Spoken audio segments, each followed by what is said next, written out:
Mariners improved their bullpen today. They signed Ryne Stanek to a 1 year, $4 million contract, according to multiple sources, multiple reports that can be up to $6 million with incentives. I got to be honest, the cash surprises me a little bit. Now, not angry about it. No one should be angry about something like this. I just expected, a minor league deal with a fairly heavy bonus for making the roster. Surprised this much guaranteed, but Mariners need bullpen help, and we will talk about what this signing means. Real quick, thank you to Simply Seattle for sponsoring the show. Use the code MOLLYWOP15 at www.simplyseattle. Takes 15% off your order. Really appreciate it. Link in the description. So Ryne Stanek appeared in 55 games for those Houston Astros last year, posted a 4.09 ERA, 51 to 21 strikeout to walk ratio, and 50 and 2/3 innings. Let's talk about his 2022 numbers, because this is kind of what you're hoping for if you're a Seattle Mariner. And by kind of, or Seattle Mariner fan, if you're a Seattle Mariner, thanks for watching this. If you're a Seattle Mariner fan, you're hoping for the 2022 version, because this guy, and I know we've talked a lot about ERA, had a 1.15 ERA in 59 appearances, allowed all of 7 runs for an entire season, a 62 to 31 strikeout to walk ratio, while allowing only 2 homers. It is worth pointing out that Ryne Stanek, well, worth pointing out is kind of subjective, but worth pointing out in my mind that Ryne Stanek is a former Seattle Mariner draft pick, a guy that they took in the 3rd round, who ultimately they weren't able to sign. He goes to Arkansas. There was potential for him to be potentially. There was a chance for him to become like a top 5 pick, maybe even number 1 overall, based on what he did as a sophomore season. Struggled, gets moved to relief, has had more mixed than great, to be honest with you. But there's been enough good to suggest that this is going to be a pitcher that can help the Seattle Mariners in 2024. Let's take a look at the Savant page real quick. Expected batting average against was in the 76th percentile.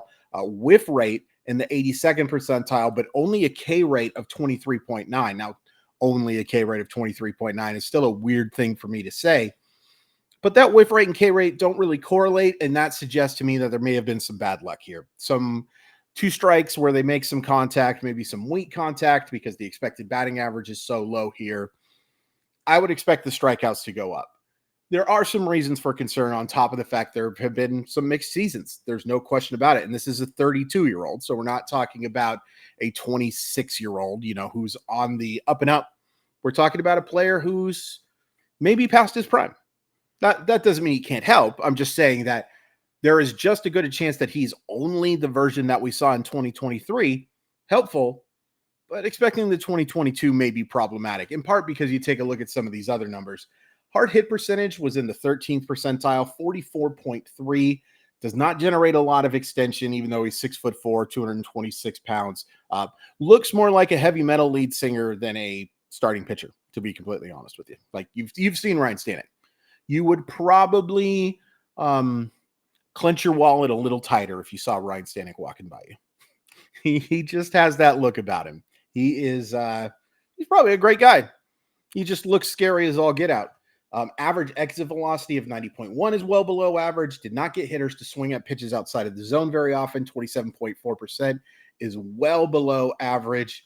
And you take a look at what the pitches he had last year. Well, they're just the pitches he's going to have. He throws a 4-seam fastball, he throws a split finger, and he throws a slider. He relies heavily on that 4-seam fastball. He threw it 64% of the time. Split finger and slider were kind of a mix, 18.2%, 17.6%. It's kind of been his career arc. Fastball was at its highest last year, though, 58, 59 the previous couple of years. Used to be a guy who used his slider an awful lot, but has figured out that the 4-seam fastball is his best pitch. That was a pitch that hitters hit only 216 against, slug 392, a whiff rate of 24.8. That is excellent. The slider had a whiff rate of 40%, which is really good, but hitters slugged 519 against it and a weighted on base average of 371. That is not an effective pitch. And then split finger, 42 plate appearances, 46.8% whiff rate. Again, we'll take that. 35.7% of the time he's striking hitters out on it. Batting average against of 189. Be curious to see if he uses that pitch more. The Mariners are more of a slider team than a split finger fastball team, but if that's the more effective offering, of course, maybe the Mariners believe that he can get that slider going. They've done an awfully good job of making that pitch work. Just taking a look at some of the other metrics. Last year, right-handers got him pretty good. Slugged .442 against him. 6 homers in 116 plate appearances. Did a nice job against lefties for sure at .614 OPS. Taking a look at his career, it's pretty even. So I don't think this is a guy that you're just having face righties or lefties. I would imagine that you're going to see quite a bit of him on both sides. It's worth pointing out, too, that he was much better in the second half of the season, at least by the metrics of OPS. 637 OPS against him in the second half of the year compared to 720. ERA is pretty similar, 4.11 to 4.05. Taking a look by month, he had a really, really, really hard time in June. 321, 387, 536. That's a 923 OPS against. Has a couple of months with OPS below 6. May was really good, 519. August was really good, 553. It was a mixed year. His June 7.11 ERA, by the way. That is a large portion of the struggles that he had. I think what this signing mostly tells you, though, is that the Mariners are concerned. The Mariners are concerned about Matt Brash. The Mariners are concerned about Gregory Santos. And they should be. They should be. Especially, like, I wanted to do a full video on Brash, but we'll talk about it when we do the bullpen preview. It's not a good situation. It's not. It's great that he doesn't need surgery now. And here's hoping, knocking on all that wood, here is hoping that he doesn't need it at all. But there is a little bit of a delaying the inevitable feeling that I get. I'm not a doctor. Hashtag not a doctor. But I covered baseball for a long time and written about baseball injuries for a long time for a wide variety of sites. Okay, 2, but 2 of the biggest ones. I see this an awful lot. These guys who just say, well, we'll wait and see what can happen. And it often just leads to a larger thing. Now, the Mariners are smarter than me. They're not going to take any huge risks with Matt Brash. Not only a huge part of their season in 2024. You know what I'm saying. Not only a huge part of 2024, he's a massive part of what they're doing long term. They're not going to just take this risk. And they're also not horrible people that are going to make Matt Brash throw his career away. But I have concerns. And I have concern about Santos as well. Relievers are tough. It's tough for them to stay healthy year to year. You're throwing an awful lot. You're getting up and down, getting hot and cold an awful lot. They are at risk for injury. They're not doing an unnatural thing and doing it an awful lot. It's not as many innings, of course, but it still adds up. And it's why you always have to be cognizant. And it's, excuse me, it's also why you have to be really careful about involving too many of your assets in the bullpen. Again, the Mariners are going to be just fine paying Ryne Stanek. They could pay him $60 million and John Stanton would still be richer than anyone, almost anyone.